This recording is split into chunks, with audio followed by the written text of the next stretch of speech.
Wheel ബെയറിംഗിന്റെ complaint കൊണ്ട് A B S sensor മാറിക്കഴിഞ്ഞാൽ എ ബി എസിന്റെ കംപ്ലൈന്റ് മാറില്ല കേട്ടോ. വീൽ ബെയറിംഗിന്റെ കംപ്ലൈന്റ് എന്താണെന്ന് വെച്ച് കഴിഞ്ഞാൽ ഈ വണ്ടിയുടെ A B S sensor already മാറ്റിക്കൊണ്ട് വന്ന വണ്ടിയാണ്. പക്ഷെ ഇതിന് ശരിക്കുള്ള കംപ്ലൈന്റ് കണ്ടോ, ഇതിപ്പോ റിയറിലെ വീൽ ബെയറിംഗ്, റിയർ വീൽ ബെയറിംഗിന്റെ ഈ ടീത്ത് കട്ടായിട്ടിരിക്കുകയാണ്. ഈ കട്ടായിട്ടിരിക്കുന്നതുകൊണ്ട് തന്നെ നമ്മുടെ A B S sensor correct ആയിട്ട് സെൻസിങ് എടുക്കൂല. അപ്പൊ അതായിരുന്നു ഈ വണ്ടിയുടെ കംപ്ലൈന്റ്. ഈ വണ്ടിക്ക് ഇത് മാത്രമല്ല വേറൊരു വണ്ടിയോട് കിട്ടിയിട്ടുണ്ടായിരുന്നു, front wheel bearing, front left സൈഡിലെ വീൽ ബെയറിംഗ് ഓൾറെഡി മാറ്റിയതാണ്. അപ്പൊ മാറ്റിയ സമയത്ത് നമ്മുടെ ആക്സിൽ നട്ട് ഇട്ട് മുറുക്കിയത് ഉൾട്ടയായി പോയി, നേരെ തിരിച്ച് ഇട്ട് മുറുക്കി കളഞ്ഞു. ആ മുറുക്കിക്കൊണ്ട് തന്നെ നേരെ കുറച്ച് വീൽ ബെയറിംഗ് പുറത്തോട്ട് അങ്ങ് തള്ളിപ്പോയി.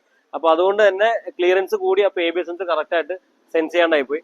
അപ്പൊ ആ ഒരു കംപ്ലൈന്റ് ഈ വണ്ടിക്ക് ഉണ്ടായിരുന്നു. അപ്പൊ നമ്മൾ അയച്ചെടുത്ത് ലേറ്റ് കൊടുത്ത് ബെയറിംഗ് പ്രസ് ചെയ്ത് ആ ക്ലിയറൻസ് ക്ലിയർ ആക്കിയപ്പോഴത്തേക്ക് അത് ഓക്കെ ആയിട്ടുണ്ട്. അപ്പോൾ നമ്മുടെ വാണിംഗ്, എ ബി എസിന് വാണിംഗ് എത്തുന്ന സമയത്ത് എ ബി എസ് സെൻസർ മാത്രം പോയതുകൊണ്ടായിരിക്കില്ല നമ്മുടെ എ ബി എസിന് വാണിംഗ് എത്തുന്നത്. ഇതുപോലെ വീൽ ബെയറിംഗ് കംപ്ലൈന്റ് ഉണ്ടോ, അതുപോലെ മൊഡ്യൂൾ കംപ്ലൈന്റ് ഉണ്ടോ, അല്ലെങ്കിൽ വയറിംഗ് കംപ്ലൈന്റ് ഉണ്ടോ, എന്ത് പ്രശ്നം കൊണ്ടും വരാം. അപ്പൊ അതെന്താന്നുള്ള കാര്യം കൃത്യമായിട്ട് ചെക്ക് ചെയ്ത് നോക്കണം. ചില ആൾക്കാരൊക്കെ പറയുന്നത് എ ബി സെൻസർ മാറിയില്ല പിന്നെ വാണിംഗ് പോകുന്നതൊക്കെ പറയാറുണ്ട്. ഏറ്റവും ഫസ്റ്റ് ചെയ്യുന്ന കാര്യം എ ബി സെൻസർ മാറ്റി വെക്കുക എന്നുള്ളത്, വലിയ പണിയൊന്നുമില്ല. ബാക്കിയുള്ള കംപ്ലൈന്റ് കുറച്ച് കൂടുതൽ ഡീപ്പായിട്ട് ചെക്ക് ചെയ്യേണ്ട കാര്യങ്ങളാണ്. ഇപ്പൊ നമ്മുടെ മെക്കാനിക് ഇടമാർക്ക് എല്ലാവർക്കും ഒരുപാടൊക്കെ അറിയാൻ പറ്റിയിരിക്കും. അപ്പോൾ നോർമലുള്ള കസ്റ്റമേഴ്സിന് ഇതിനെപ്പറ്റി അറിഞ്ഞൊന്നും വരില്ല. അപ്പൊ അവർക്ക് അവരുടെയൊക്കെ അറിവിലേക്ക് വേണ്ടിയിട്ട് ഒന്ന് ഷെയർ കൊടുത്തേക്കട്ടാ. അല്ലെങ്കിൽ എന്താ വെച്ച് കഴിഞ്ഞാൽ എല്ലാവരും ഒരേപോലെ ആവണമെന്നല്ലോ. ചിലപ്പോൾ എ ബി സെൻസർ മാറ്റിയിട്ട് മറ്റേ എ ബി എസിന്റെ വാണിംഗ് പോയില്ല, അതെന്താ പിന്നെ ഇങ്ങനെ അങ്ങനെ പറഞ്ഞിട്ട് ആൾക്കാർ വരാറുണ്ട്. അപ്പോൾ ഇതും കൊണ്ടൊക്കെ വരാം, എ ബി എസിന്റെ വാണിംഗ് ഇതുകൊണ്ടൊക്കെ വരാം. അപ്പൊ അറിയാത്ത ആൾക്കാർക്ക് ഉണ്ടെങ്കിൽ ഒന്ന് ഷെയർ ചെയ്ത് കൊടുത്തേക്കട്ടാ.